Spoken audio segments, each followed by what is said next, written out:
Assalamualaikum warahmatullahi wabarakatuh. Alhamdulillahi rabbil alamin. Lakal hamdu wa ilaikal mushtaka wa antal musta'an ya dzal jalali wal ikram.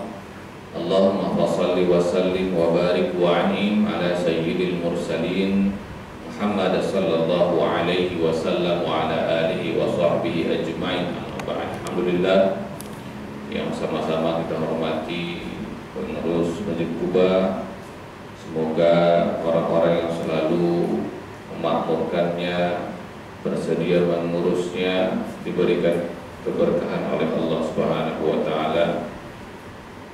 Dan kepada hadirin yang hadir pada malam pelaksanaan sholat tarawih berjamaah, semoga amal ibadah kita diterima oleh Allah Subhanahu wa taala dengan penerimaan yang baik.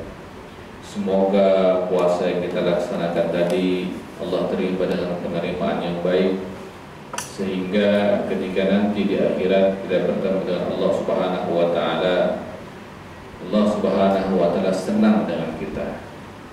Karena dalam sebuah hadis qudsi disebutkan, kullu amal ibni Adam, semua amalan anak manusia itu lahu, untuk dia, illa shaum, kecuali puasa. Fa innahu li wa ana ajzi bihi, kecuali puasa itu untukku dan aku yang akan memberikan pahala untuk dia.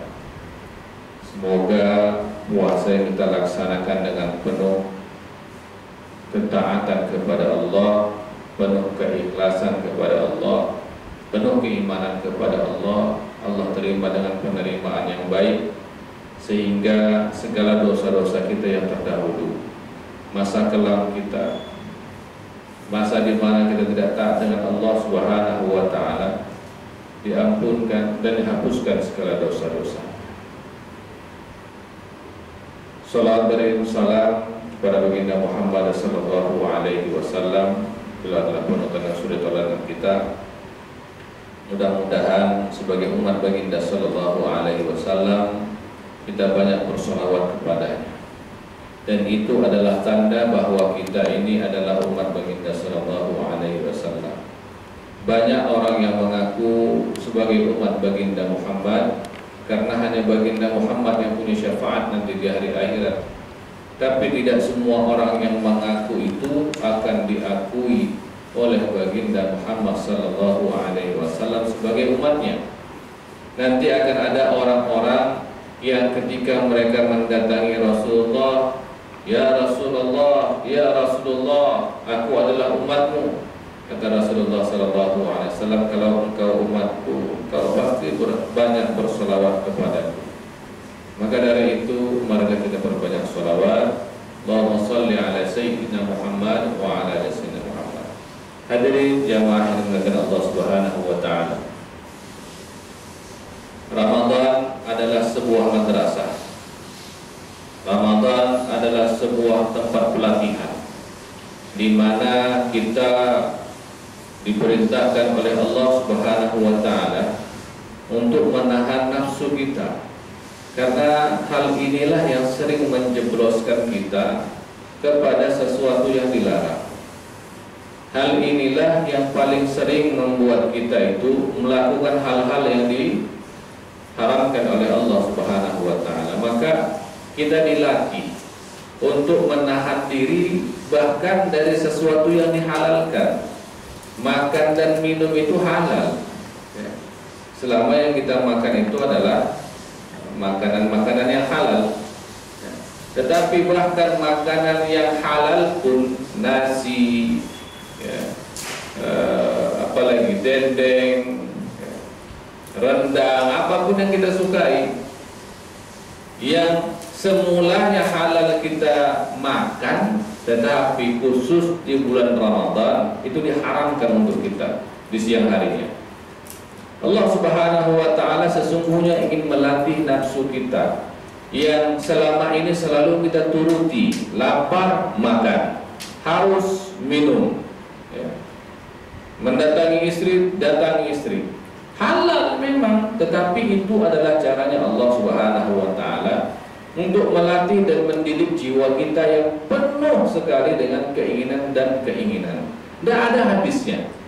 Ya. Makanya baginda Sallallahu Alaihi Wasallam menyebutkan dalam sebuah hadis yang diriwayatkan oleh Imam Bukhari dan Muslim, "Lau kana libni Adam, seandainya bagi anak Adam itu wadiyan minadz zahab, suatu lembah semua itu terbuat dari emas, maka dia minta yang kedua." Ya, dalam hadis yang lain disebutkan kalau seandainya dia punya emas sebesar gunung, maka dia minta gunung yang kedua. Begitulah memang dasar nafsu kita itu, tidak pernah ada kepuasannya. Hal ini memang Allah berikan sebagai bekal bagi kita manusia untuk terus memacu diri kita memperoleh sesuatu yang lebih baik. Dari sisi kualitas dan kuantitas ini sebenarnya hal baik, ya, hal baik. Kalau kita tidak ada keinginan mendapatkan lebih, tentu kita tidak punya motivasi untuk hidup. Ya. Ketika kita belajar, tidak ada motivasi kita ingin menjadi yang terbaik, best of the best. Tentu kita malas belajar. Untuk apa kita belajar? Sama aja. Mau dapat nilai 5, nilai 10, nilai 9 sama. Ya. Jadi sebenarnya nafsu itu baik. Itulah yang menyebabkan manusia itu mampu dia bertahan, mampu dia bersaing.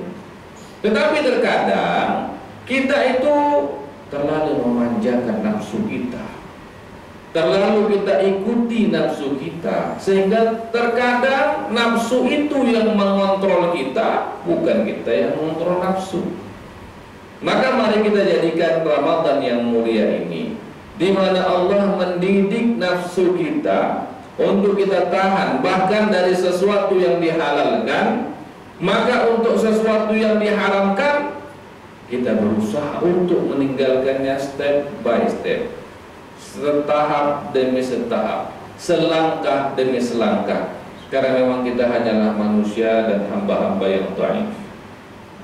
Kita punya, ada saja ya, kita punya itu kebiasaan buruk, sesuatu yang sebenarnya tak dibolehkan oleh Allah Subhanahu wa Ta'ala, tapi masih terus kita lakukan.